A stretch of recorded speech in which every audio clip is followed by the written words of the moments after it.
Vamos orar a Deus. Ó Senhor nosso Deus, nesta hora tão preciosa, em que estamos prontos para ouvir a Tua voz por meio da pregação da Tua palavra, suplicamos, ó Senhor, humildemente a iluminação do Teu Espírito.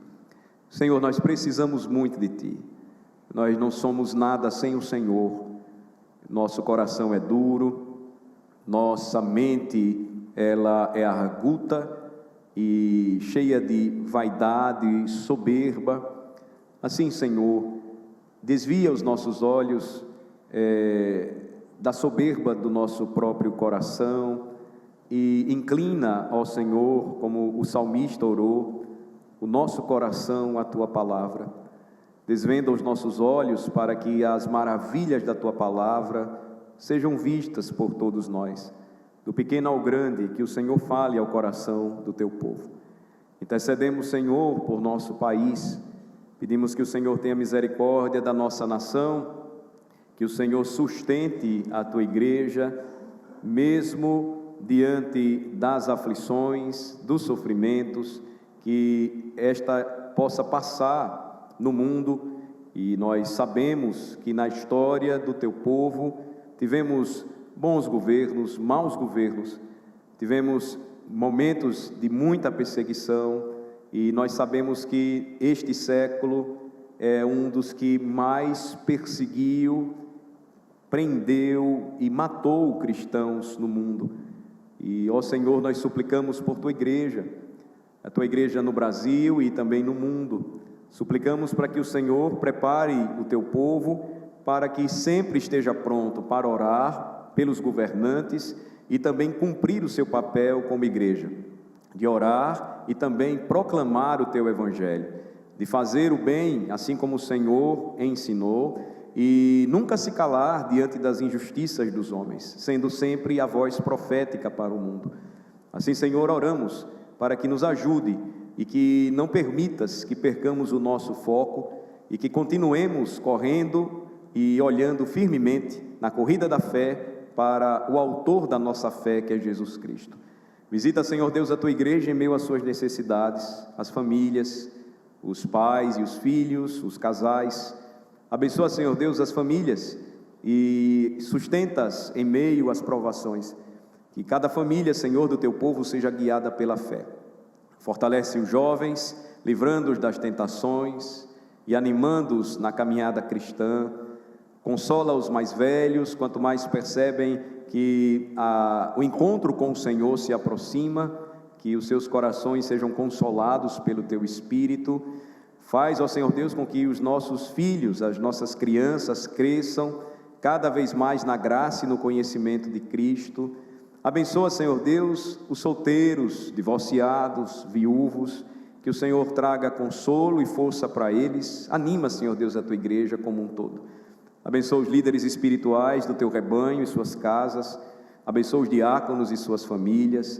Livra-nos, ó Senhor Deus, de caminhar em erro ou de seguir falsas doutrinas, mas de sempre buscar com amor ao Senhor, temor e tremor e fidelidade, obedecer a Cristo.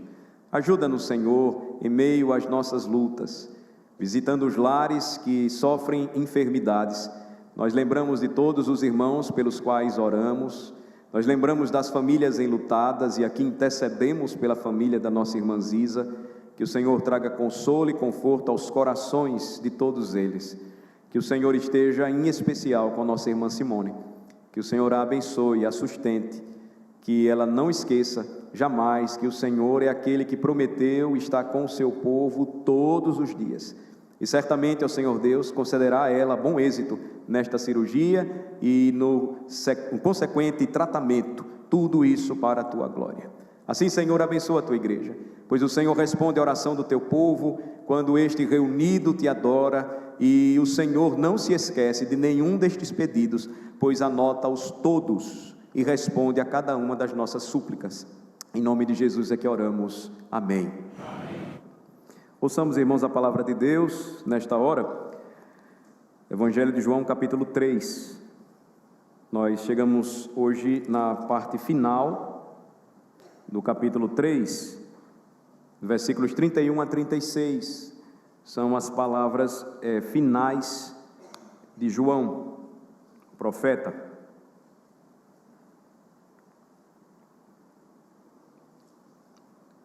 Nós vimos que ele dá o seu testemunho, e esse testemunho, um outro testemunho, na verdade, apresentado a partir do versículo 22, e o encerramento, então, deste testemunho, ele se encontra no final do capítulo de número 3. Nós vimos que tudo que o profeta João Batista falou acerca de Cristo é algo maravilhoso. Lembrem-se, no versículo 29, por exemplo, ele disse que o que tem a noiva é o noivo. O amigo do noivo que está presente e o ouve, muito se alegra ou se regozija por causa da voz do noivo, pois esta alegria, ele afirmou, já se cumpriu em mim. Então, João vai dizer algo maravilhoso.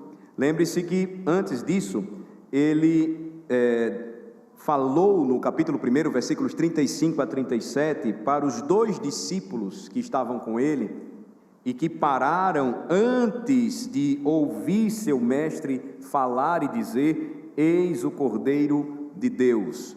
Então, esta é a primeira ordem dada por João, o profeta, para os seus discípulos. Quando eles param, ele aponta para Cristo e diz: eis o Cordeiro de Deus que tira o pecado do mundo.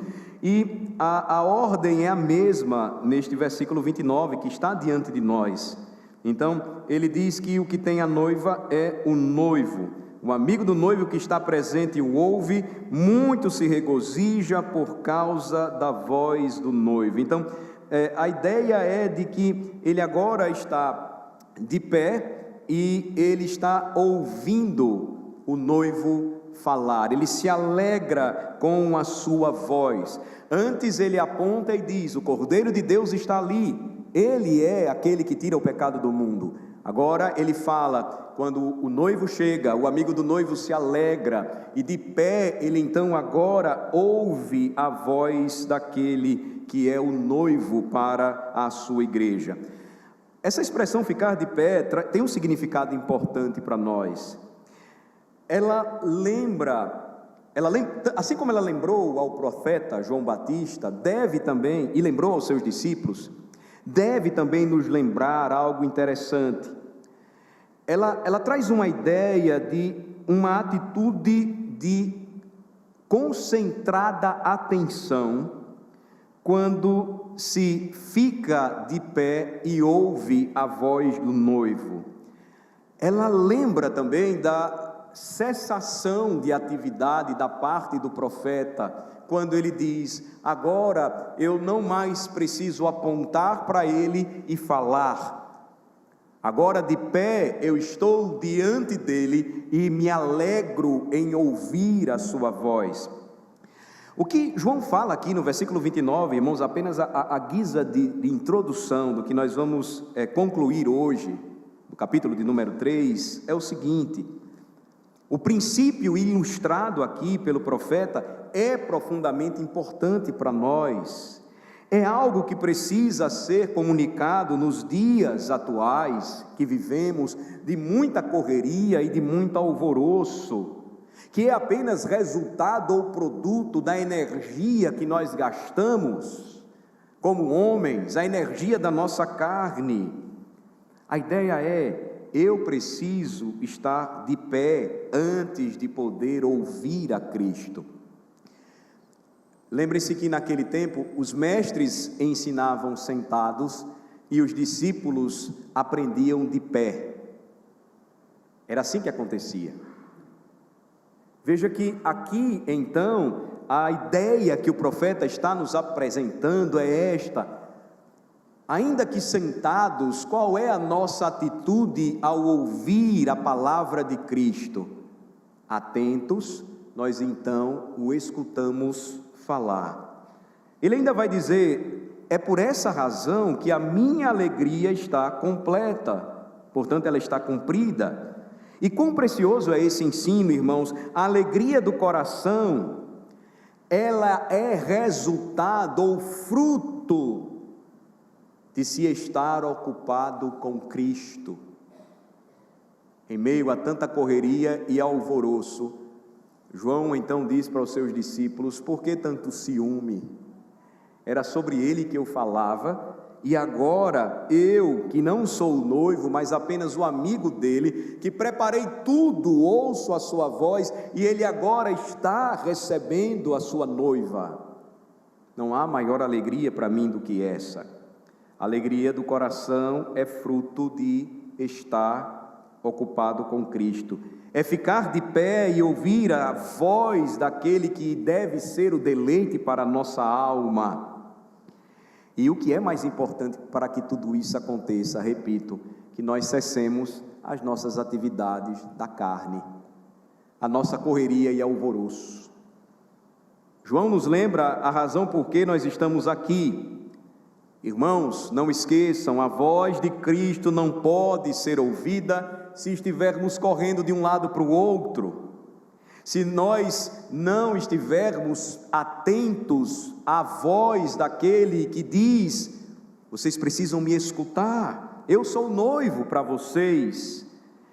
Sua voz não pode ser ouvida se estivermos correndo de um lado para o outro, em comunhão com este terrível mundo ao nosso redor. Ele nos lembra da correria e do alvoroço da carne. Cristo nos chama a experimentar a melhor parte. Em Lucas capítulo de número 10, nós recordamos que a melhor parte não estava com Marta, ocupada com muitos serviços.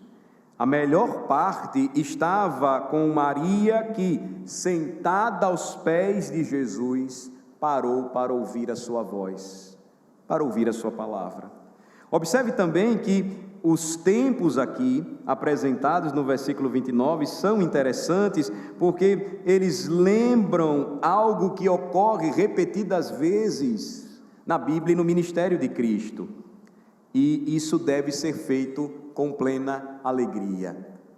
Se eu não parar para ouvir a Cristo, eu não vou descobrir onde eu posso encontrar a verdadeira alegria. E o nosso fracasso hoje, talvez neste exato momento, não é a tentativa de explicar porque a nossa vida não tem alegria e ela parece sempre que está em tons de cinza, não há brilho, não há cor, não há vida. Tudo começa a partir daqui. É a partir daqui que o Senhor trata o nosso coração. É a partir daqui que o Senhor fala ao nosso coração. É a partir daqui que o Senhor tira as nossas dúvidas, que o Senhor alimenta a nossa alma, que o Senhor nos mostra onde deve iniciar e continuar a verdadeira comunhão. É a partir do ponto em que eu me sento aos pés de Cristo para ouvi-lo falar. João então vai dizer que ele precisava crescer e o profeta diminuir. Você tem então aqui esta simplicidade destacada do profeta João Batista, muito bem calculada para esmagar todos os sentimentos de ciúme ou de orgulho da parte dos seus discípulos, que acreditavam que ele estava perdendo audiência para outro profeta. Não. Ele vai mostrar que quanto mais o homem diminui, mais se deleitará em parar para ouvir Jesus falar. Veja como isso é precioso. Quanto mais o homem diminui, Cristo cresce. Quanto mais o homem se destaca, Cristo é ofuscado. Quanto mais o homem se avoluma, Cristo é colocado para fora da igreja. E eis a razão porque, para uma das 7 igrejas da Ásia, ele disse: eis que estou à porta e bato. Quanto mais eu diminuo, Cristo então, ele se torna grandioso, adorável, abençoado e maravilhosamente adorado por seu povo. Vocês sabem do que eu estou dizendo. Cristo é o Senhor de todas as coisas. Cristo tem o mundo em suas mãos. Basta uma palavra para que tudo se desfaça. O mesmo apóstolo que escreveu o Evangelho relata no início, na introdução do Evangelho, e vocês já viram isso comigo, que nada do que foi feito se fez se não fosse por conta de Cristo. Nada do que foi feito se fez, uma expressão de que sem Ele nada existiria. Nós sabemos da grandeza, do supremo poder, da imensidade de Cristo, mas observem que quanto mais eu me orgulho de mim mesmo, quanto mais eu cresço, toda essa verdade ela diminui para mim, ela desaparece para mim. Por isso que no versículo 30, então, o profeta diz: importa que Ele, Cristo, cresça e que eu diminua. Quanto mais eu ficar de pé e ouvir a sua voz, mais Cristo aumentará diante de mim, mais eu irei diminuir diante dele. Eu não posso estar ocupado com dois objetos ao mesmo tempo. Diminuir aqui, entenda, é estar cada vez menos ocupado comigo mesmo, e cada vez mais interessado, atento ao que Cristo tem para mim, ao que Ele fala para mim por meio da sua palavra. Quanto mais estou ocupado com Cristo, menos estarei ocupado comigo mesmo. E aqui, irmãos, que lição preciosa: a humildade não é o produto do cultivo direto, mas notem, é um subproduto. Quanto mais tento ser humilde, menos alcançarei a humildade ensinada na Bíblia. Quanto mais eu me orgulho de ser humilde, menos humilde serei. Mas se eu estiver verdadeiramente ocupado com Cristo, essa é a lição: aquele que é manso e humilde de coração, eu encontrarei descanso para minha alma. Porque tanta gente na igreja está cansada? Porque tanta gente na igreja não tem alegria, não tem brilho, não tem prazer naquilo que o Senhor oferece como meios de graça para Ele? Porque Ele está tentando ser humilde e, de certo, alcançará muito menos humildade. Humildade é o subproduto do que acontece aqui, o que o profeta nos ensina. Se eu estiver contemplando sua glória, como lemos em 2 Coríntios 3, como no espelho da palavra de Deus, então serei transformado de glória em glória na mesma imagem, semelhante a Ele, como pelo Espírito do Senhor. Lembre-se, essa passagem aqui me lembra que quanto mais eu diminuo, Cristo cresce. Quanto mais eu me ocupo com aquilo que é dele, eu então aprendo o verdadeiro caminho da humildade. A passagem então nos mostra esse testemunho final, ou nos leva, melhor falando, para esse testemunho final do profeta João Batista acerca do Senhor Jesus Cristo. Veja que nesta passagem, Jesus, o nosso Salvador, é apresentado também como aquele que veio para ser servo. Você tem um contraste aqui: o Senhor Jesus Cristo apresentado como Salvador e servo.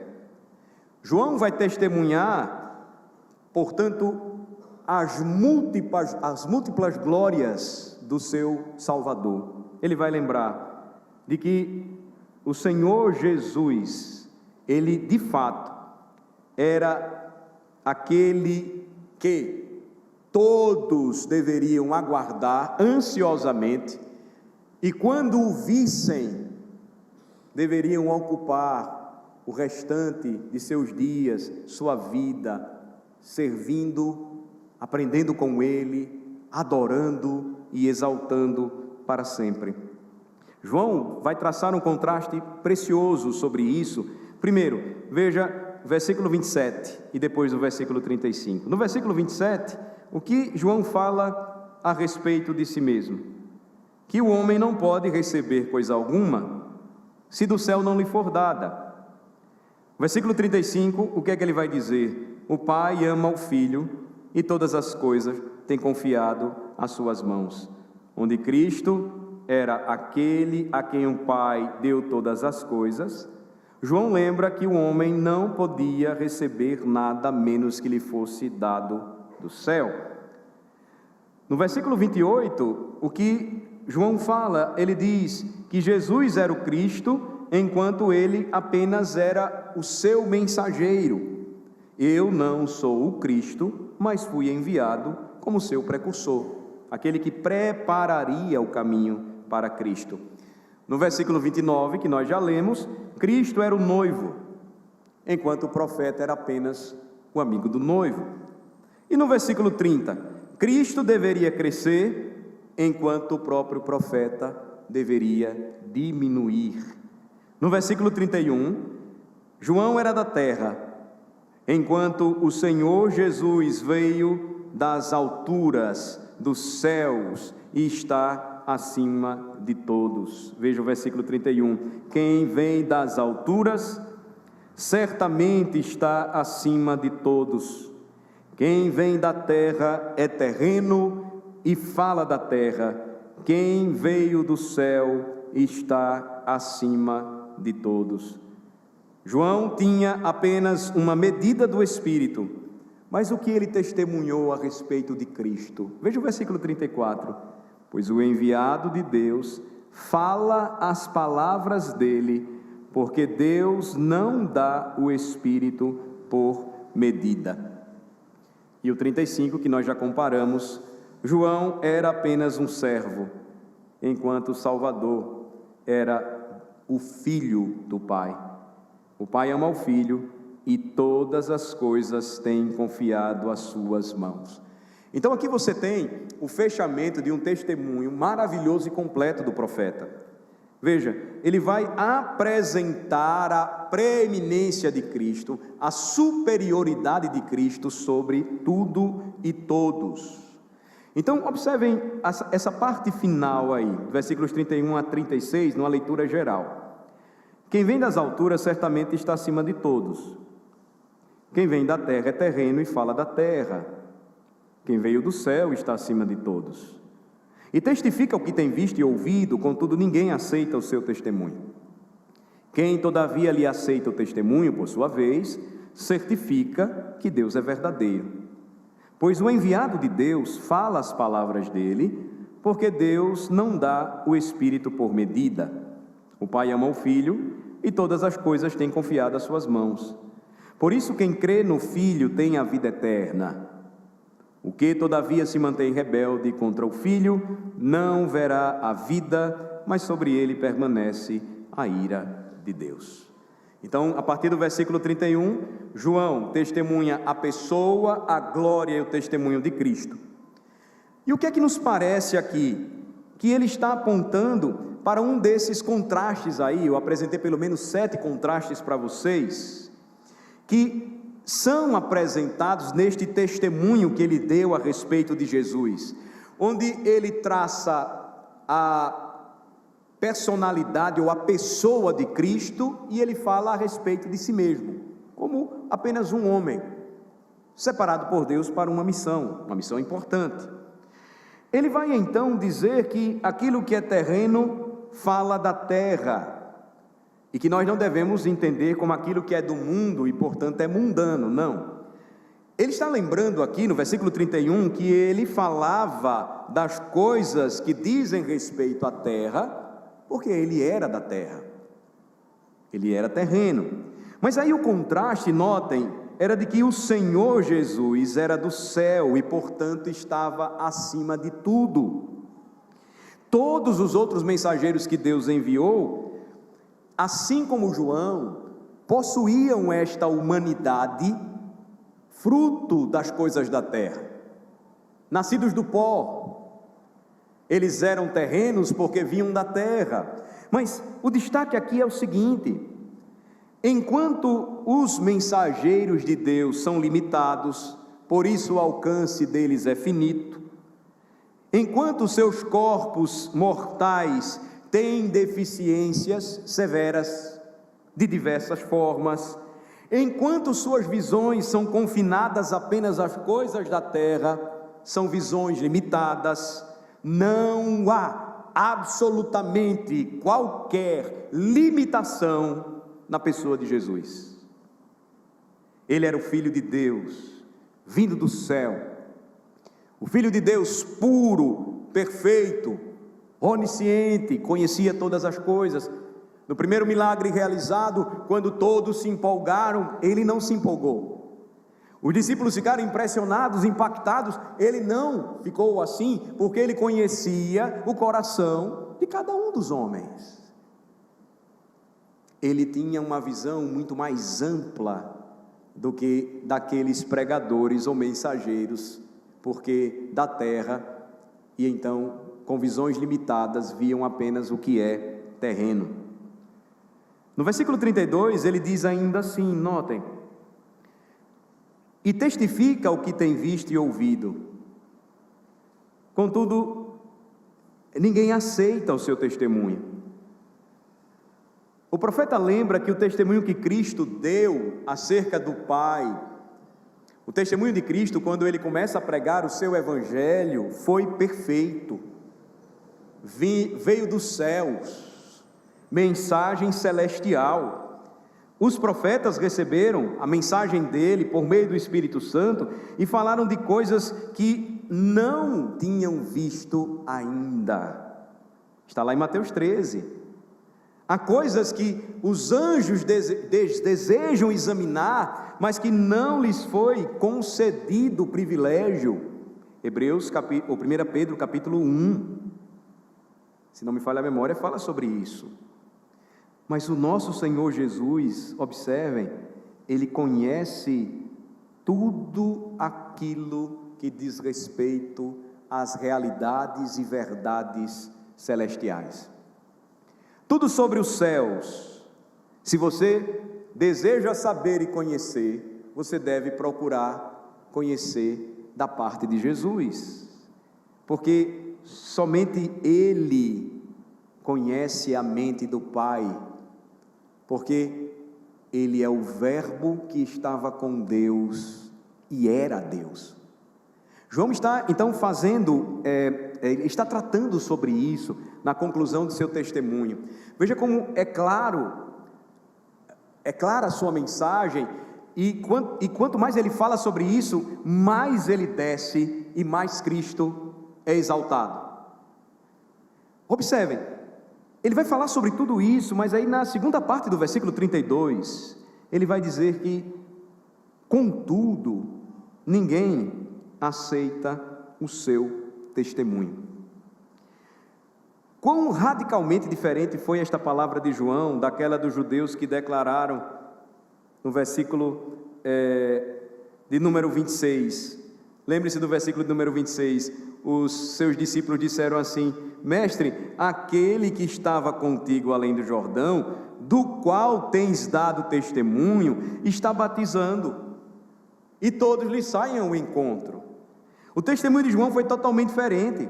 Veja, a lição que nós podemos tirar disso é a seguinte, e ela é preciosa para nós neste tempo que vivemos, que a falta de confiança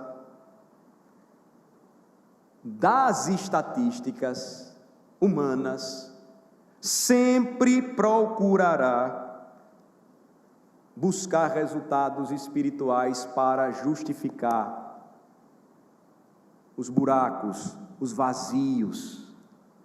Os judeus estavam olhando, lembrem-se, apenas para a aparência externa. Estatisticamente, o Senhor está perdendo discípulos, o Senhor está perdendo gente que poderia estar ouvindo a tua pregação, que é uma pregação relevante, importante. Do ponto de vista deles, o problema estatístico era causado por Cristo, porque estava prosperando em sua pregação de forma extraordinária. Então, eles têm essa visão.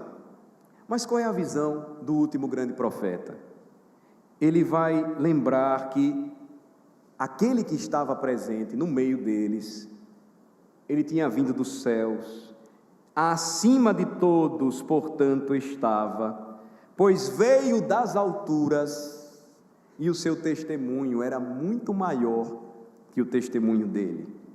Veja, João Batista vai olhar para tudo aquilo, e ele vai identificar os verdadeiros resultados espirituais. E qual foi o seu veredito? Ninguém está recebendo o seu testemunho. Ninguém está recebendo o seu testemunho. Por que isso é importante para nós, irmãos? Porque nós precisamos ter cuidado com as estatísticas. Elas, por vezes, dependem muito de quem as organiza. Às vezes você pode ter uma igreja fiel, prosperando, crescendo, em determinado ambiente global, e você pode ter uma igreja fiel, semelhante, mas com 2, 3, 4 ou 5 pessoas, porque naquela região os corações estão fechados para o testemunho de Cristo, ninguém está aceitando Ele. As estatísticas então não podem ser analisadas da forma como por vezes nós pensamos. Elas precisam ser avaliadas, sim, de fato, e Jesus ensinou aos seus discípulos que em determinadas circunstâncias, eles não deveriam insistir tanto em determinado terreno. Se houvesse rejeição, eles deveriam sair de lá, sacudir a poeira dos pés e procurar outro grupo. Às vezes, nós insistimos muito em determinados locais, achando que estamos fazendo aquilo que é certo, mas pode ser que o Senhor esteja nos mostrando: será que vocês não devem agora seguir e explorar outro lugar? Tanta gente precisa ouvir a mensagem do Evangelho, vocês não pararam para pensar sobre isso? As estatísticas então nos chamam a atenção, e algumas delas podem nos encorajar, elas podem ser agradáveis, e outras podem ser muito sérias e severas quanto ao seu julgamento, e trarão resultados que deprimirão a igreja. Mas onde é que nós devemos nos basear, firmar os nossos pés, seguir o nosso compromisso e missão enquanto igreja? Olhem para as palavras de João Batista no final do versículo 32. Isso não deve ser entendido sem a devida qualificação, pois as palavras a seguir declaram o que João está dizendo. Veja: contudo ninguém aceita o seu testemunho. Mas o que diz o versículo 33? Quem todavia lhe aceita o testemunho, por sua vez certifica que Deus é verdadeiro. Então, ele está lembrando aqui, comparativamente, ninguém recebeu o testemunho de Cristo. Comparado com as multidões que vieram até ele, comparados com a nação de Israel como um todo, aqueles que receberam o testemunho de Cristo, no final das contas, seria tão pouco que era como se ninguém tivesse recebido. Pensem na imensidade do Brasil. Pensem. Essa é uma crítica que eu tenho feito há muito tempo. Pensem na diferença e impacto que de fato o movimento evangélico brasileiro traria para um país de dimensão continental como o Brasil, se esses quase 30% de evangélicos no Brasil de fato fossem evangélicos, se de fato vivessem o que a Bíblia diz, se de fato se reunissem no primeiro dia da semana, entendendo que a partir daqui o Senhor transforma tudo. Então, o que João diz nos lembra o que nós devemos refletir hoje. No final do ministério de Jesus, tão pouca gente recebeu o seu testemunho, que o que o profeta fala aqui era que é como se ninguém tivesse aceito o que ele pregou, e não é o mesmo hoje. Pense comigo, o Brasil é uma terra favorecida, nós temos muitos e muitos pregadores e missionários no Brasil, pregando o Evangelho em vários lugares. Só na cidade de Aracaju, Muitas igrejas abertas hoje pregando o evangelho da graça de Cristo. A nossa terra é uma terra favorecida. Cristo é pregado a multidões e muitos têm ouvido sobre Jesus. Rádio, TV, internet, hoje a mensagem tem se espalhado de uma forma extraordinária, mas infelizmente, quão poucos dão evidência de que receberam o seu testemunho em seus corações. Esse é o fato. Esse é o fato. E por que os homens não recebem o testemunho daquele que vem do céu? E por que os homens não recebem o testemunho que testifica acerca daquilo que ele viu e ouviu? E por que os homens não recebem o testemunho daquele que tem o Espírito sem medida? Sim. E por que os homens não recebem o testemunho daquele que não é outro, senão o Filho amado do Pai? O profeta nos dá a resposta: porque eles são terrenos, são da terra. A mensagem é celestial demais para eles. E é a razão porque os homens não têm prazer nisso. Os homens zombam da pregação do Evangelho.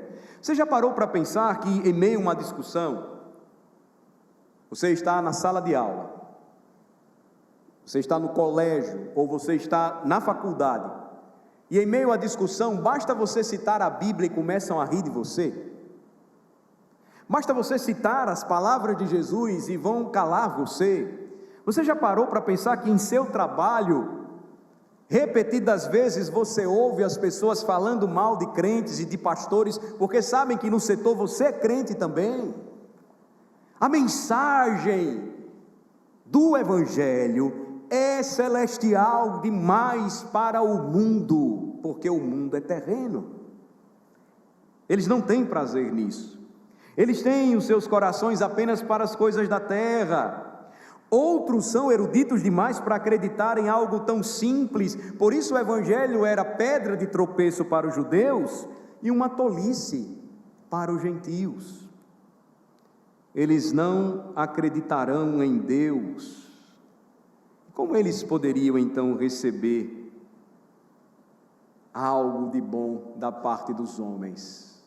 O profeta e o Redentor.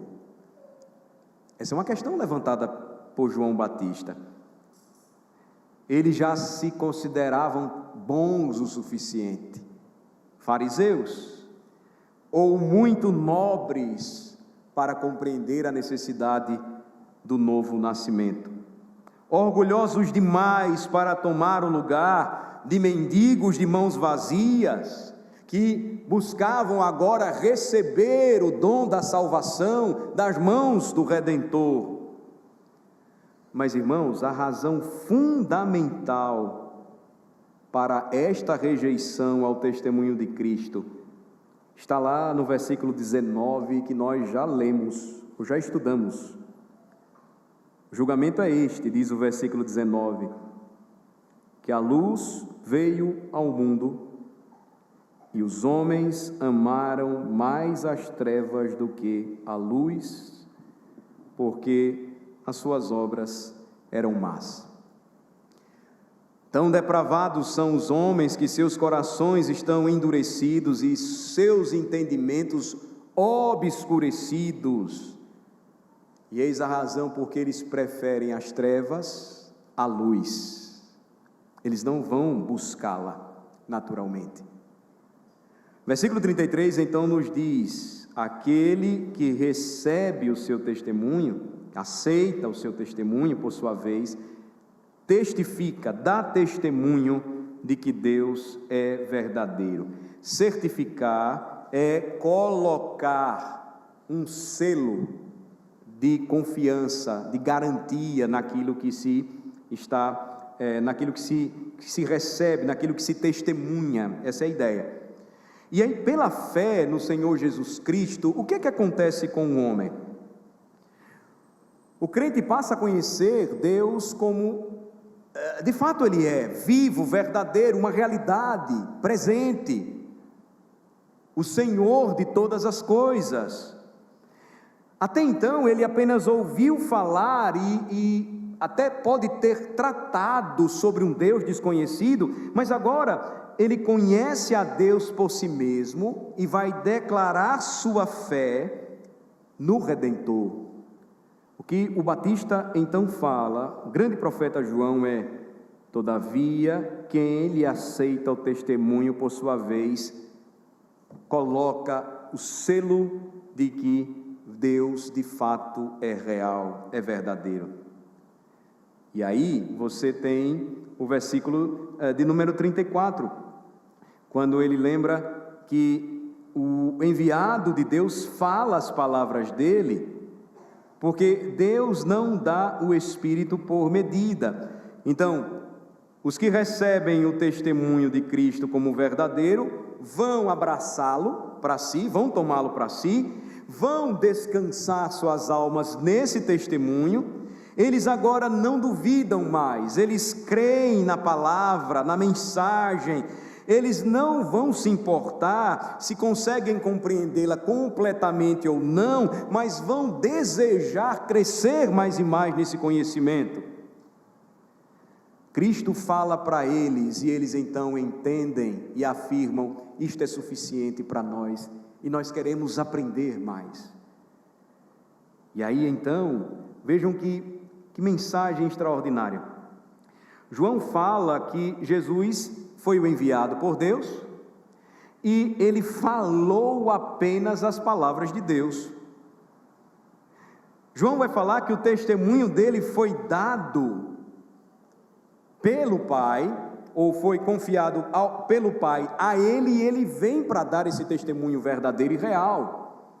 Lembrem-se, em Mateus capítulo 17, você tem um registro no Monte da Transfiguração, quando o próprio Pai dá testemunho do Filho. João está tratando dessa mesma verdade. O enviado de Deus fala as palavras dele, porque Deus não dá o Espírito por medida. Então Cristo diferia de todos os outros mensageiros por uma razão preciosa. Ele vem como aquele que tem a preeminência. Lembre-se, Colossenses vai falar algo interessante a respeito de Jesus. Enquanto os outros profetas ou mensageiros tinham uma porção do Espírito, eles recebiam a mensagem vinda dos céus, dada pelo Espírito de Cristo, é o que escreveu o apóstolo Pedro. O que é que Colossenses fala a respeito de Jesus? Vamos para lá, Colossenses capítulo 1, por favor. Colossenses capítulo 1 vai falar algo interessante e que reforça esse entendimento aqui da gente. Os profetas tinham variados dons, eles conheciam apenas fragmentos da verdade de Deus, mas Deus não deu o Espírito por medida a Cristo. Veja que interessante. Quando você vê Colossenses 1, a partir do versículo 15, esta é a imagem do Deus invisível, versículo 15, o primogênito de toda a criação, pois nele foram criadas todas as coisas, nos céus e sobre a terra, as visíveis e as invisíveis, sejam tronos, sejam soberanias, quer principados, quer potestades, tudo foi criado por meio dele e para ele.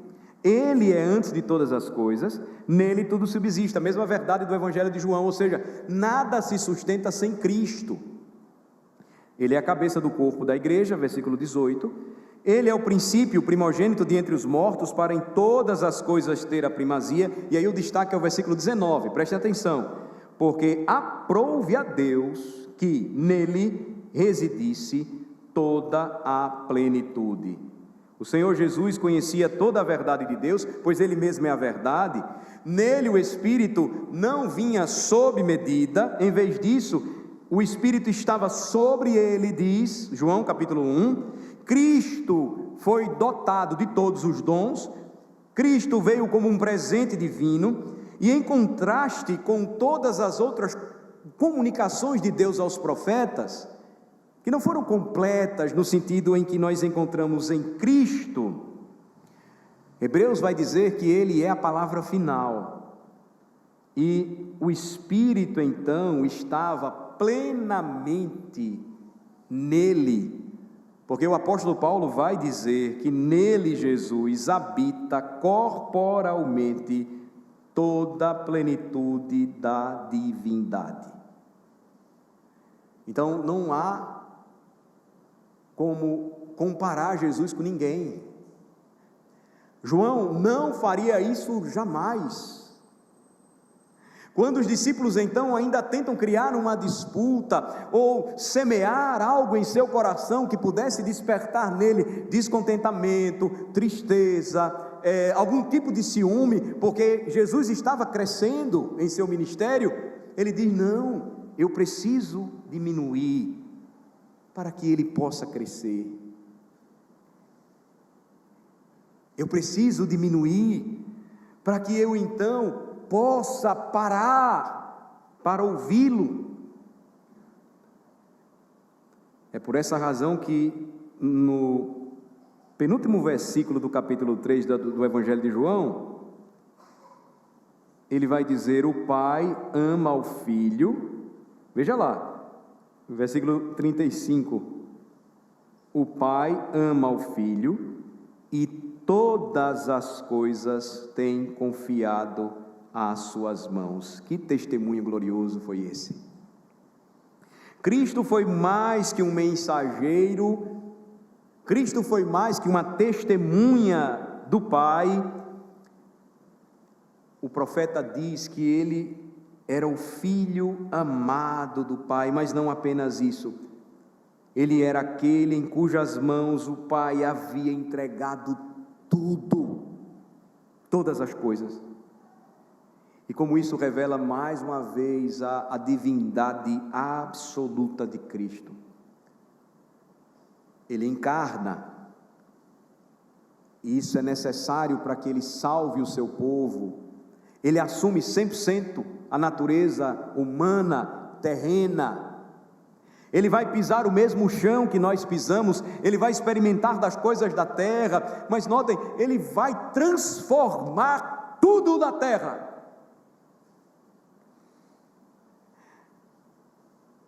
Leiam a pastoral dessa semana, não deixem de ler, ela fala sobre isso. Ela fala que Cristo transforma todas as coisas por sua obra salvadora de maneira tal que hoje aqueles que estão em Cristo já experimentam uma nova vida, uma vida ressurreta. Nós perdemos muito como cristãos quando nos esquecemos desta verdade. Esquecemos que o Evangelho é o poder de Deus para a salvação de todo aquele que nele crê. Esquecemos que Cristo, ele inicia uma nova história no meio da história, quando ele ressuscita ao terceiro dia, e esta é uma gloriosa verdade que nós celebramos há mais de 2000 anos. O fato de que ele vem ao mundo, ele encarna, e o seu ministério até a cruz não pararia, mas a sua ressurreição transformaria todas as coisas. Ou seja, a Escritura, quando diz que você foi ressuscitado em Cristo, é para que você lembre que a vida ressurreta não será experimentada apenas no dia final. Ali nós experimentaremos uma nova ressurreição, ou a ressurreição final. Mas a vida ressurreta implica dizer que você, se está em Cristo, já nasceu de novo. Nascer de novo é ressurreição, é vida nova. Isso faz toda a diferença quando você para ouvir o que Cristo tem para falar para o seu povo. Então, ninguém, exceto um absolutamente igual a Ele, o Pai, poderia receber de suas mãos todas as coisas. Nenhum homem teria capacidade para isso. Os homens têm sede de poder, não é verdade? Mas o poder os corrompe. Todos os impérios, quanto mais vastos se transformaram, caíram, porque os homens, quanto mais poderosos, eles não têm poder ou divindade para aguentar o peso de ser supremo. Só Cristo poderia receber do Pai todas as coisas. Às vezes, quando eu falo sobre isso com os catecúmenos, eles riem, mas é uma verdade. Todas as coisas foram dadas pelo Pai nas mãos de Cristo. Então, cuidado com o animalzinho que você mata. Até mesmo o mais asqueroso que você ache é de Cristo, pertence a Ele. Se não for uma necessidade, não faça isso. Tudo pertence a Cristo, tudo. Veja que visão. Não sei se vocês estão conseguindo me acompanhar no raciocínio. Espero que sim, não percam o fio da meada. Veja como essa visão, ela é muito mais do que aquela que o profeta vai dizer é apenas terrena. A terrena nos prende apenas aquilo que é fugaz, aquilo que é névoa e vapor. A visão que Cristo nos dá, nos faz enxergar as coisas da terra de uma forma muito maior, porque eu vejo com os olhos da fé, as lentes das Escrituras, a minha visão de mundo muda. A minha visão e o meu desejo de ver e saber que as pessoas estão conhecendo o verdadeiro Rei dos Reis, ela se torna transformadora. E por fim, então, o que é que nós temos aqui no versículo 36? No versículo 36, então, o profeta encerra dizendo: por isso, quem crê no Filho tem a vida eterna. Aqui está a alternativa inevitável. A salvação vem através da crença de que Jesus é o Filho de Deus. O que todavia se mantém rebelde contra o Filho, não verá a vida, mas sobre ele permanece a ira de Deus. É aí onde você tem, ao mesmo tempo, profundidade e simplicidade na mensagem do Evangelho. O homem é expert em complicá-la, mas a mensagem do Evangelho é clara: se você tem a Cristo, você tem a vida eterna. Se você não tem a Cristo, você está condenado ao inferno. Ponto. Se você não tem a Cristo, você vive neste mundo porque você é da terra, a vida terrena, e você acha que é joia, ela é legal, que não adorar a Deus é apenas uma opção, que Jesus é mais um no panteão das divindades humanas, e que ser inteligente é não ter nenhum Deus. Mas a Escritura diz: você é um tolo, porque quem não tem o Filho não tem a vida eterna, e sobre ele permanece a ira de Deus, não verá a vida. Aqueles que têm o Filho, creem no Filho como uma possessão presente, embora o pleno gozo e a plena manifestação dela ainda sejam futuros ou futuras, têm a vida eterna. Essa é a mensagem do Evangelho. Mas aqueles que não creem no Filho não verão a vida, ou seja, nem entrarão nela e nem desfrutarão dela, porque a ira de Deus permanece sobre eles. Outra verdade importante: é muito comum você ouvir que Deus odeia o pecado, mas ama o pecador. Não é verdade? Está tudo errado. Quem não tem Cristo não tem a vida eterna, ou seja, Deus odeia o pecado e odeia o pecador, sim.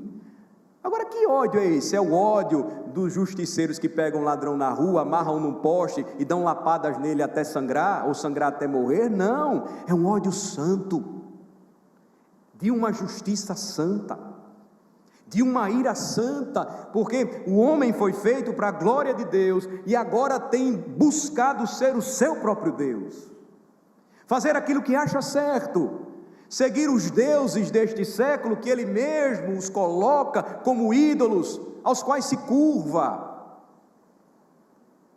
Muda a glória de Deus e passa a adorar a criatura ao invés do Criador.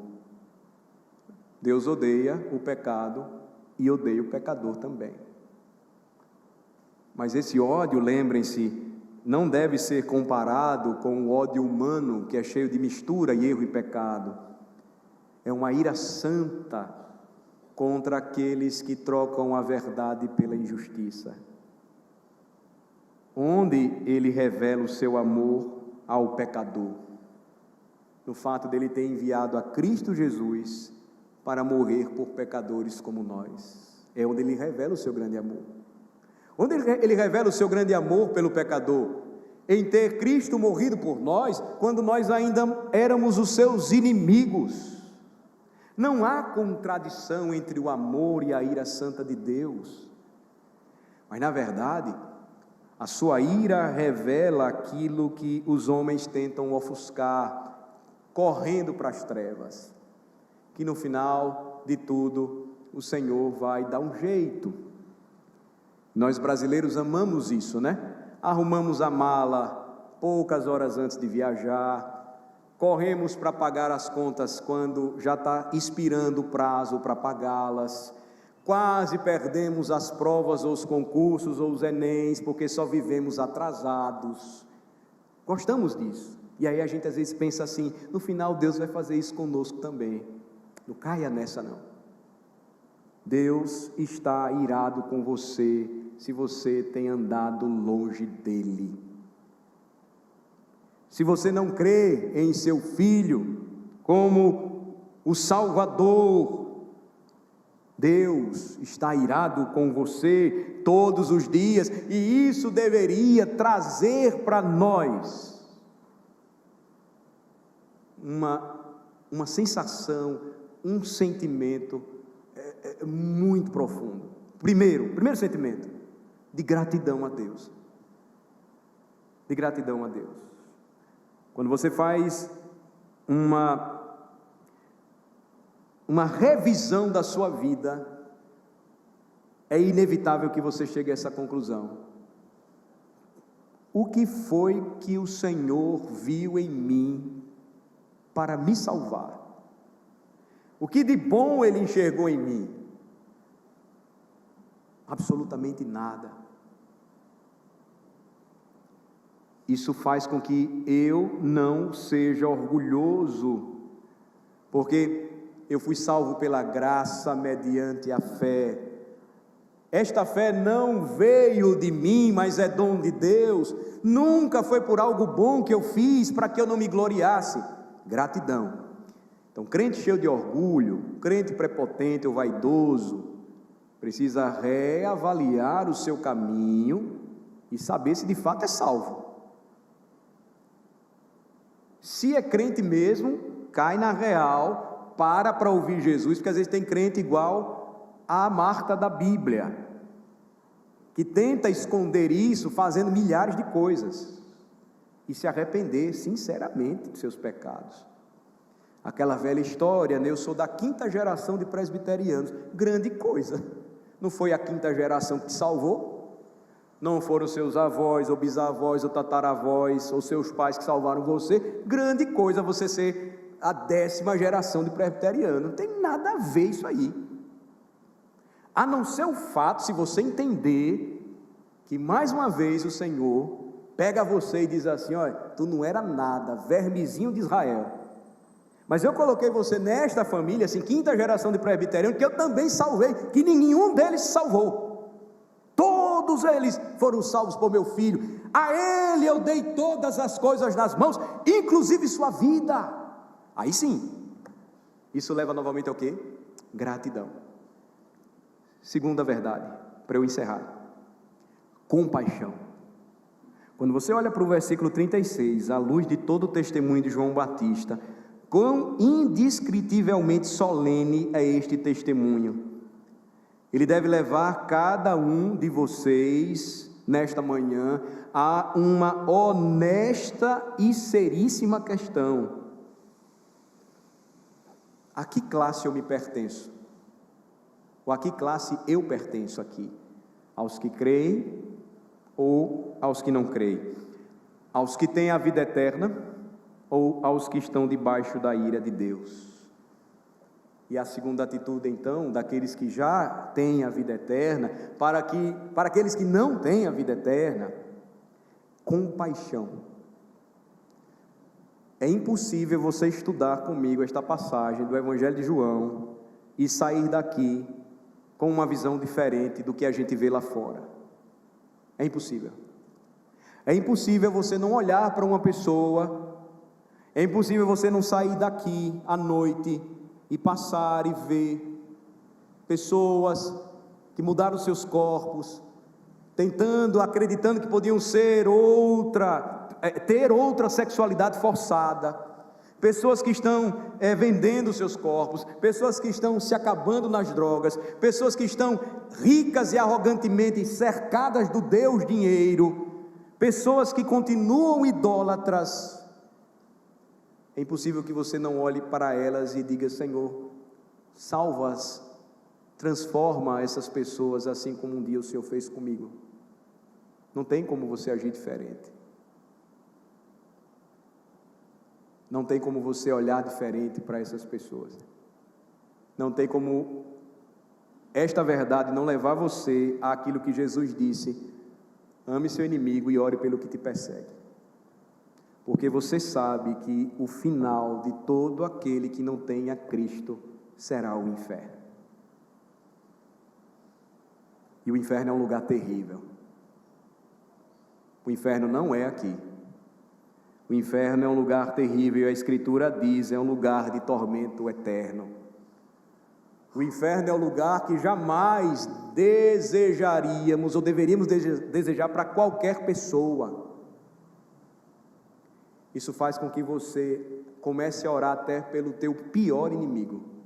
Até pelo teu pior inimigo. E nós temos muitos inimigos que nem conhecemos, não é verdade? Pensa nos políticos aí. Comece a orar por eles, pois Deus tem poder para transformar a gente assim. Transformou você e a mim. Quem tem o Filho tem a vida, não esqueça disso. Que grande bênção para o povo de Deus então é saber que esta mesa lembra mais uma vez para nós esta reconciliação maravilhosa que o Senhor trouxe para o seu povo. Ele nos recebe porque Ele tem comunhão conosco. Isso faz com que nós, como crentes, entendamos de uma vez por todas que no lugar que o Senhor nos colocar, qual seja a missão que Ele nos der, a vocação que nos confiar, não há lugar para orgulho, não há lugar para dizer eu sou isso ou eu sou aquilo. Não há lugar, pois somente um, ainda hoje, tem o poder de sustentar todas as coisas em suas mãos. É por essa razão, irmãos, por essa razão, que Ele disse assim: olha, aqueles que o Pai me deu, ninguém pode arrancar das minhas mãos. Oremos. Senhor, nós te louvamos, bendizemos o teu santo nome nesta manhã. Grande bênção para nós, Senhor, é atentos ouvirmos a voz do noivo, Jesus Cristo.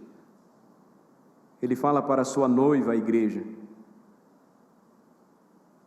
Que bênção para nós é sabermos que quis Ele registrar as palavras do seu amigo querido, João, último grande profeta. Que belíssimo testemunho ele deu do Senhor Jesus Cristo. Por amor a Ele, não temeu até mesmo ter a sua cabeça arrancada, pois Ele cria na ressurreição do corpo. E no dia que Ele viu a Cristo, tremeu no ventre de sua mãe, a partir dali, ele já sabia o que seria viver em novidade de vida e servir honrosamente aquele a quem prepararia o caminho para transformar o mundo e redimir ao seu povo. Assim, Senhor, aceita o nosso louvor e aplica a Tua palavra ao nosso coração. Assim, Senhor, promove verdadeira transformação nos corações aqui presentes nesta manhã, que ainda não creem em Cristo e, portanto, não têm a vida. Eles estão debaixo da Tua ira, Senhor.